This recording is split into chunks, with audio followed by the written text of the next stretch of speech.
Hello and welcome back to my channel, the D.I.Y. Reader. Today we are reading Duck by Cecil. This book is an accelerated reader book, level 3.2, and it is worth 1/2 of a point.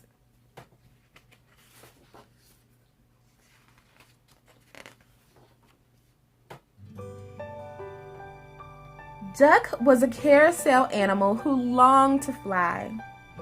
She knew her carved wings were not made for flying, but she couldn't stop thinking about it, even when the carousel was whirling around. At night, after the crowds had gone home and the amusement park was quiet, Duck would leave her place on the carousel. She loved to watch real ducks soar across the sky.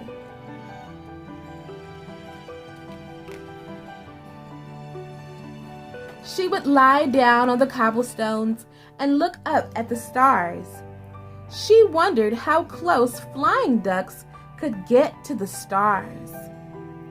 And when Duck fell asleep, she dreamed she was among them.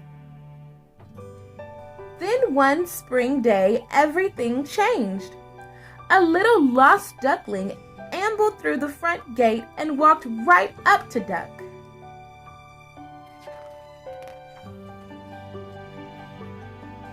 "What's this?" wondered Duck. It had a bill like a duck and feet like a duck, but she had never seen such a small duck before, or one so yellow and fuzzy. She picked up the tiny thing to consider it more closely. "Are you a duck?" she asked. "Quack," said Duckling.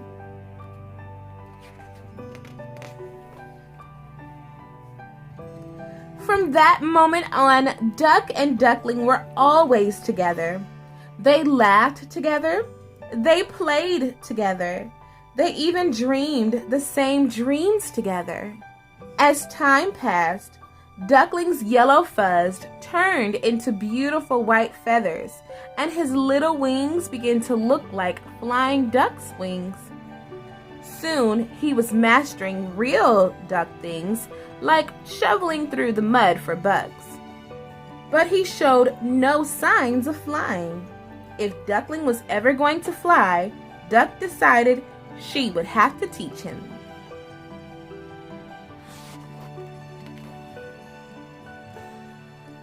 So they began Duckling's training.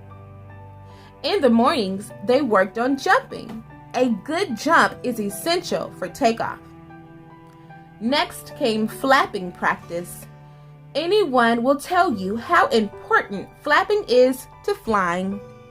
Then Duck would help Duckling climb up on her back so Duckling could feel the wind on his wings as the carousel turned. There were wonderful moments when it looked like Duckling might take off and fly straight up to the clouds. But he never quite did. Duck knew it was time to find the ones who could teach Duckling what she could not. So Duck strapped Duckling tightly to her back with her scarf and set off in search for real ducks. There she goes.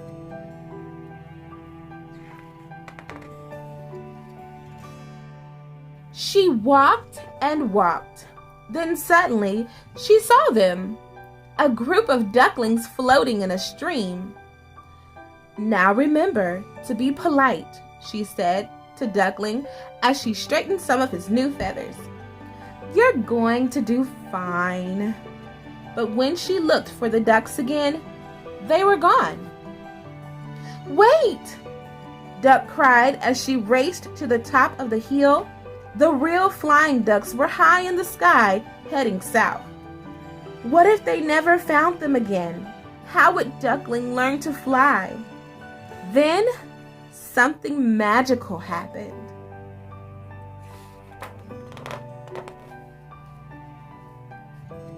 They were flying! Sort of. Duckling was flying, but actually they were sinking more than they were flying. Duck was just too heavy for Duckling. As they sank lower and lower, Duck realized what she had to do.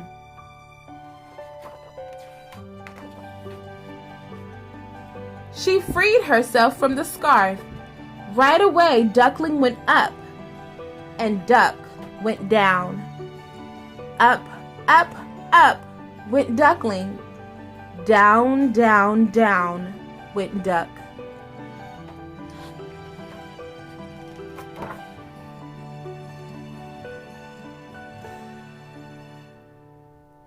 Duck kept going until she hit the ground and skidded to a stop.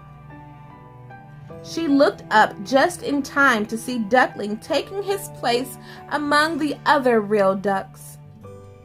A moment later, they were gone. There he is.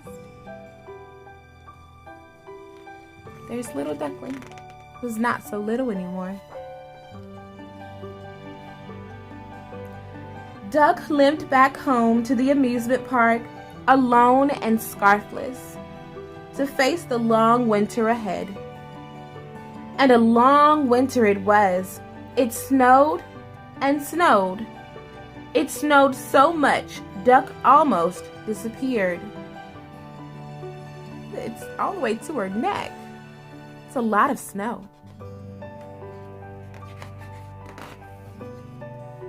But finally, spring returned. The snow melted away, and Duck was awakened by the bright sun. The real ducks were returning too, but Duck no longer wanted to watch them fly.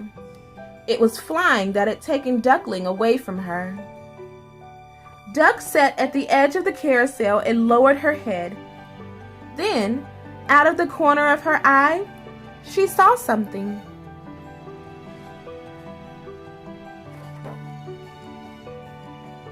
It was a real flying duck, but not just any duck. This one was wearing Duck's scarf and flying right toward her. "Duckling!" she cried. "Quack," said Duckling. "Let me look at you," said Duck. "You're all grown up." Duckling preened as Duck patted his head and smoothed his tail feathers. How sweet.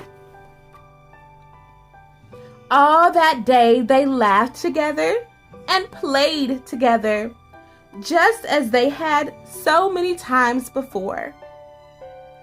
As night came, Duckling prepared to leave again with his flock. But first, Duckling helped Duck climb up on his back.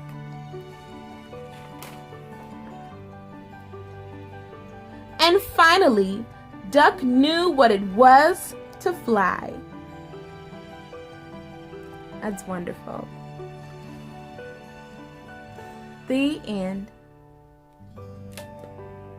of Duck by Randy Cecil. That was a wonderful book.